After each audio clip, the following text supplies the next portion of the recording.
So, sasagot ulit tayo ng comment. Ang sabi dito ni Ma'am si Scorpion, baka pwede ako madam, bigyan mo ako ng trials. Kailangan ko po ng work, mawawala na po ako ng room, please po. God bless po always. Sa mga naghahanap po ng trabaho, yung nahihirapan po na walang mahanap na trabaho sa outside mga langga kasi nagbabakali po nakahanap ng stay out work. And then, kung may mga problema kayo na katulad nito, marami akong nababasa nito sa inbox ko totally. And then, sa comment, meron din po mga langga na hindi nakakabayad ng mga room nila. Kung nahihirapan kayo mga langga, try to take another opportunity na mag-stay in kayo mga langga. Kasi sa stay in job naman mga langging, dito sa amin nagbibigay kami ng trials para pag hindi kayo okay sa amo, pwede kayong makahanap ng another sponsor na mag-fit talaga kayo, na magiging okay talaga kayo mga langging.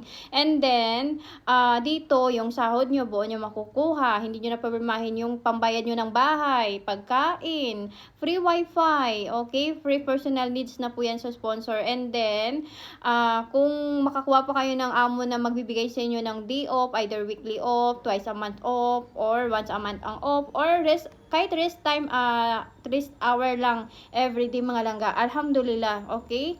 Then, kaysa naman magkakaroon kayo ng problema every month, malaki nga minsan yung sahod, makakasahod nga kayo ng 2,000 more. Pero isipin nyo pa yung pambayad ng bahay nyo, pagkain nyo, transportation, personal needs, mga ganun mga langging.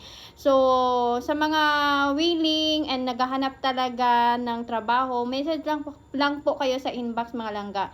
Ngayon, okay na po ako kasi hindi na masyado na yung aking allergy kasi 1 week talaga ako nagkaroon ng allergy kaya hindi ako masyadong nagkaka-video at nagla-live dahil kumain lang po ako ng ng isdang pula. So first time ko kumain ng isdang pula. So nagka-allergy ako na hindi ko alam. So yun lang, nakwento ko lang sa inyo. Salamat. Message lang kayo sa inbox.